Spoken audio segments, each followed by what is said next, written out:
Okay, guys, welcome back. Welcome to my problem child tank. So today, I'm gonna give you a quick update on my orange Sunkist cherry shrimp tank. I realize this is the first time you're seeing the tank set up with anything in it. The last video was quite some time ago. Just as this tank had gotten set up, it still had weights and bags on it and all kinds of things. So there's lots to go through with this tank. I'm going to try and remember all of it so I give you an accurate depiction. Suffice to say, though, this is my problem child tank. Not so much in that I'm having troubles with ammonias or pH or anything, which I did, much like the tank above it with the reds. But I have some other issues with this tank that I'll get into. So let's first go over, like I did with the red setup. This tank is set up almost identically so as far as equipment. We're still using the double Hygger sponge filter with the biomechanical filtration at the bottom.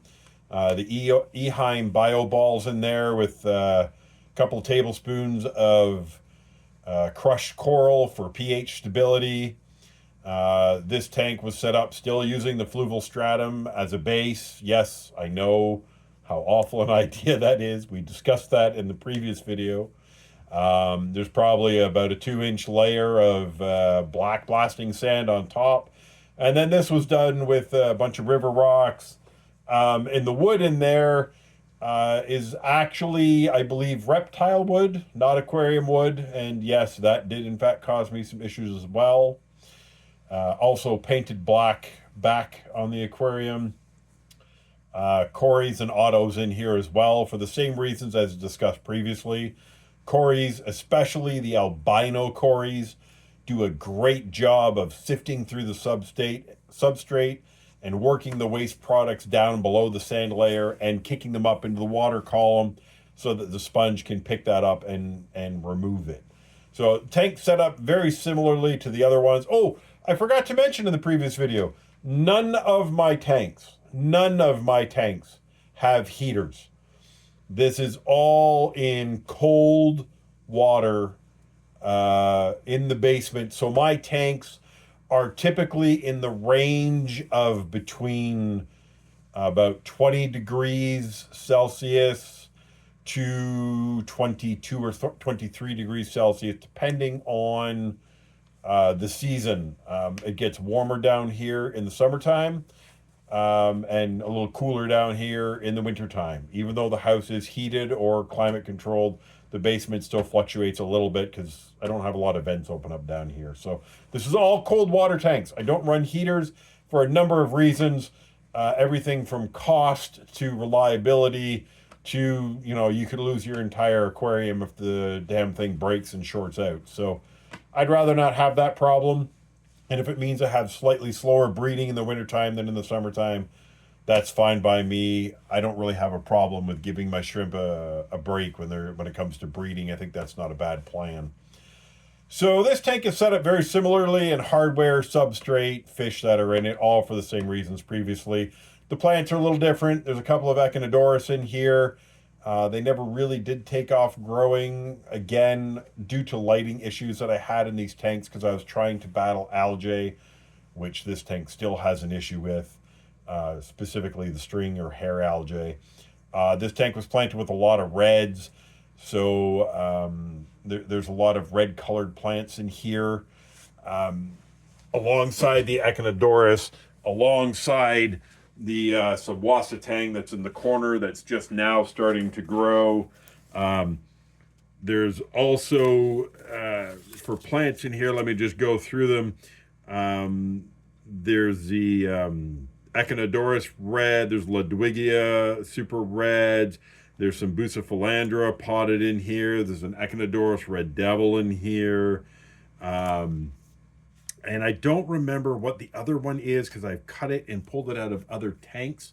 I want to say it's like an Atra. Doggone it, I don't remember exactly what it's called. Probably not important to the whole deal. So 3 autos.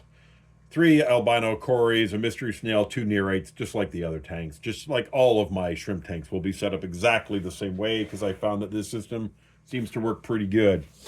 Um, Problems. So this tank had several when I started it up and still has a couple to date. Obviously, I discussed previously, all the wood popped up on me in this tank, even though it was heavily weighted down with rocks. That log that you see is actually full of rocks, and it still wasn't heavy enough to stay on the bottom when I filled the tank. That's why I had that bag of gravel sitting on it. Um, we had the same problems in this tank, not surprisingly, as we did the red cherry tank because I used fluval stratum. We had a pH crash in this. Although I was much more prepared for it in this tank, I saw it coming ahead of time because it happened in the tank above first. So I sort of got ahead of it by dropping a big bag of crushed coral in here, adding a little bit more to the filter. So I managed to keep this at a slightly higher pH for longer. Now, I put probably about 25 or so orange cherry shrimp in here. I did lose a couple early on, not a great amount. Let's say I lost 5 in total. I'm not even sure it was that many. My problem with this tank is twofold. So let's get into the first one first, and probably the most noticeable. And again, I apologize, guys. I realize that this setup does not really focus well through water onto fish as they move by. I would focus this in on an area like I did on the red tank where the shrimp are, but as I said in all my tanks, the shrimp don't really go after food that I drop in the tank. There's so much biofilm available and other material in these tanks. I find, especially in this tank, when I drop food in here, the shrimp, generally speaking, are not terribly interested. I did drop some snowflake food in here, and if I find that the shrimp are heading to that spot, I'll zoom in on that in a bit so we have something to look at while we're talking. But until then, I'll just leave this zoomed out. So yeah, first problems. As you can see, if you look around, there are a lot of snails in this tank. If you've watched any of the videos before, you know that I kind of have a love-hate relationship with these things. They used to really annoy me to the point where I'd kill every last one of them in my tanks when I was younger. I'm learning to live with them now, but I'm also learning some other things. You'll often hear it said by other people on YouTube, by other people who are in the aquarium hobby, that pest snails should never be a pest and they won't overbreed as long as you're not overfeeding. That is actually only half true. If you had a sterile tank with nothing in it but the 4 glass walls and the snails, that's right. They're not gonna outbreed the availability of food. Here's the problem though. As soon as you add plants and rocks and especially wood, sponge filters, you increase that food supply. The natural decay of your plant material and of your wood provides food for your snails, who then multiply until they get to a point where there isn't enough food to sustain their population. What I have decided is that your snail population seems to be entirely dependent upon how much wood you have in your tank. I know that sounds ridiculous, but this is one of the only tanks where I have a ridiculously large snail population, and it's also one of the only tanks that I have a large amount of wood in it that is decaying. And because I didn't use what you would consider your typical fish or aquarium wood, your typical driftwood, that log is actually intended more for a reptile tank, as is this branch that I think is actually a root from a grapevine, I think is what I'm told that they use for those things. I might be slightly wrong on that. But I found that there's a direct correlation to the amount of wood I have in my tanks and the amount of snails that I have in those tanks. Good news, though, if I haven't mentioned it before, here's a little trick for you. One thing that your shrimp love, absolutely love, are crushed up snails. Now, if that bothers you, then I don't know what to tell you. This is how I handle the snail populations in my tanks. I'll take them between the little planting tweezers that I have, and every now and then, when there's a bunch of them in an area, I'll crush them up, leave them on the gravel bed, and the snails will go find that and or sorry, the snails, but the shrimp will go find that, and it's a great source of protein. You always hear you should feed your shrimp bloodworm to encourage them for breeding so that they develop a lot of eggs. Pretty sure that crushed up snails fall into that same category. They work very well. So that's problem number one I have here. This tank has got a pretty big snail population. Yeah, bugs me a bit, but I understand what's happening and I use it as a food source, and it bothers me a little less that way. It's a very natural looking tank. I do love the tank. I do wish some of these plants were growing a little better. I understand what happened though. We'll get into that explanation. But we have another issue with this tank. Um, they're not breeding in here. Now, let me clarify. I have, on occasion, in about the last month, not before that, and we're into August now, I have seen buried shrimp on occasion in this tank. Now, the one buried shrimp I had was the youngest shrimp that was in here. I had 20, 25 shrimp I added in here. Most of them were all adult sized. One of them was very small. As it matured and molted, at some point during one of those molts, one of the males caught up to them, and we had our what I think was our first buried shrimp in this tank. She wasn't very buried very long. I actually watched her actively kick all of her eggs out. Now, that was the first time that particular shrimp had ever been buried. And from what I understand, that's not entirely out of the norm for their first time. So I wasn't too fussed about it. I've since seen one other shrimp in here that was buried. I don't think they are anymore. It's really hard to say for sure when you have as many hiding spots as I do in my breeding tanks, but I keep a pretty close eye on them, and I haven't seen her in here for quite some time, so I'm pretty sure she kicked them all out as well. What I'm not sure of is why. The water parameters on this tank test okay. All of the pH range is stable. Now, I'm not going to say it's perfect for breeding Neocaradinas, but it's as good as or better than the red cherry shrimp tank above it. So if the red cherries above it are breeding at certain pHs, I'm assuming that these ones are capable and should be happy to breed at the same. Maybe I'm wrong. But we really don't have breeding going on. And here's what I think.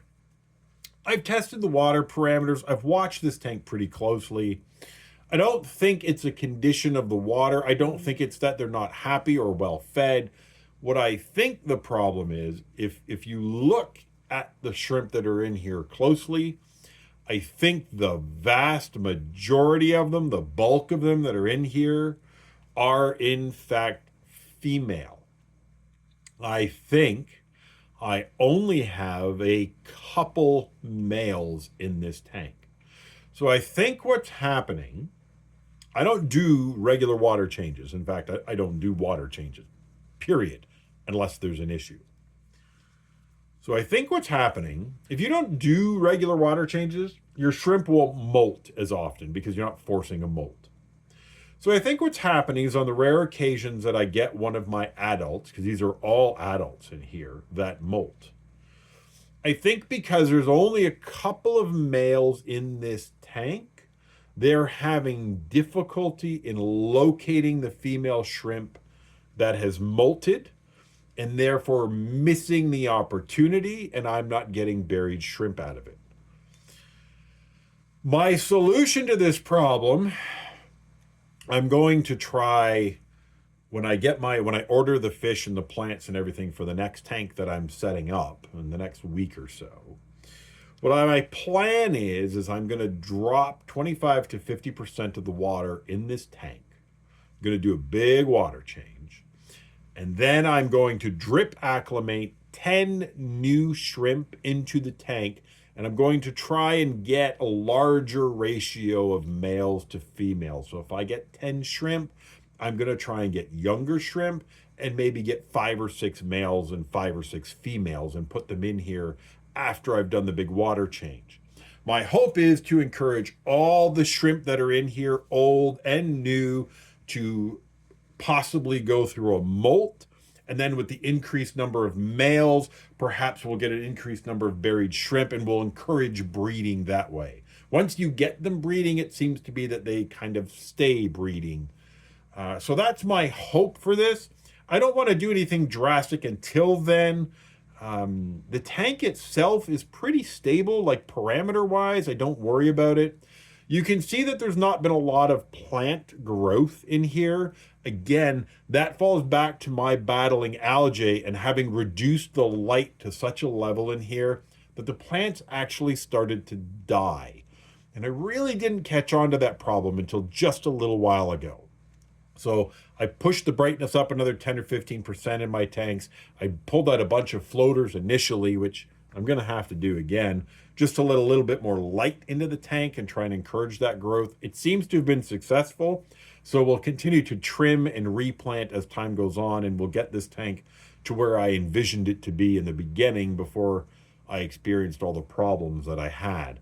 But we're a little ways out from that. But I mean, that's part of the journey, right? You'll get to see where my tank started, the problems it had, and as it progressed. I think we're in a good spot now with this tank as far as stability goes. I don't have issues with it, outside of the fact that we're not really encouraging breeding in here right now, and we do seem to have a lot of snails. But I will get accustomed to that, and we'll figure out the breeding problem, I think, with a water change in the addition of several males to the tank down the road. For the moment, we're just going to let it exist and continue to be as stable as it is. The Cories do a great job of kicking up the waste material in this tank and getting it to the filter. Overall, it's been pretty stable. I haven't had a huge number of issues. I really didn't lose any shrimp in this tank because of the experiences I had with the one above it, the reds. I knew that I was going to experience some pH issues. I knew that I was going to experience some ammonia issues. So anything I did to the red cherry tank above it to combat those, I knew I was going to have to do here in this tank. And so I was able to get a step ahead of it by adding crushed coral to it before the pH really took a nosedive. I put the poly filter, the bio filter, in here before I even really had an ammonia issue. So just things I did to sort of short circuit my having problems down the road because I knew they were coming. And it definitely saved me a lot of grief in this tank. I didn't experience the die-off or the problems I did with my red cherry shrimp colony up above. But I haven't got the breeding figured out. Like I said, I don't think it's an issue where they're not happy or healthy. I think it's an issue where they're older. I don't do water changes, so I don't force a molt. And when there is a natural molt in this tank, I think, like I said, there's only a couple of males in here, and they're having a hard time locating the female for all the hiding spots. So I think we'll get that sorted out. We will keep an eye on it. If I can't get them to spawn, if I can't get them to start breeding in here actively in the next couple of months, then we might have to contemplate doing something more drastic. Maybe at that point it's time to just tear it down, clean it out, redo it, introduce some new shrimp and see if that changes things. But I don't think we're going to have to go that far. I'm pretty confident that if I force a molt in here by doing a big water change and I add some more males to it, I'm pretty confident that we're going to get to a point where we have some successful breeding happening in here. And once you get babies in here who are going through frequent molts as they go from babies to juveniles to adults, you pretty much encourage that breeding cycle, and I don't think I'll have to address it again after that. So that's where we are in here. Other than the Cories occasionally kicking up the Bucelander free from the spots that I have them tucked in under a rock. That happens on an almost weekly basis. I do have to admit it does get annoying. But outside of that, I think we have a pretty stable tank. All the hardware is the same, everything like that. There's really nothing to go over hardware-wise. It wasn't discussed in the red cherry shrimp tank. Higer filter, Higer double sponge filter with the bio balls. The night crew light that's on, again, 12 hours a day at about 30 some odd percent. And then the blue light for 5 or 10% for an hour at the end of the day. The only other issue I have going on in here is a constant battle with hair algae. Really, the only reason I've lost that battle is because I was trying to save the Java moss that it was entangled with. That's not going to happen. And sometime very soon, probably just after this video, I'm going to get in there with my tweezers and my toothbrush. Toothbrush is great for swirling around hair algae, if you didn't know. I'm going to get in there and clean all that out, and I guess maybe we'll find a clean piece of Java moss to introduce in here a little bit later on, because the idea was to always have Java moss growing on the top of that log. Um, Unfortunately, all I've managed to grow is string algae with a little bit of Java moss wrapped around it. So we'll figure that out down the road. But that's the overall on my Sunkist orange cherry shrimp breeding tank. Not a lot of breeding going on in here. This tank was set up some point in the middle, or rather, I think shrimp were introduced to it some point end of May, middle of May, middle to end of May, somewhere. If this tank was set up in April sometime, then this was probably shrimp were introduced to it 3 to 4 weeks later. So yeah, somewhere in that vicinity. So it hasn't been too long, a couple of months, but I would have expected a little bit more success out of this than I've got right now. But I'm sure we'll turn it around. So stay tuned. We'll talk about the snowball shrimp tank in a week or so. Talk to you soon.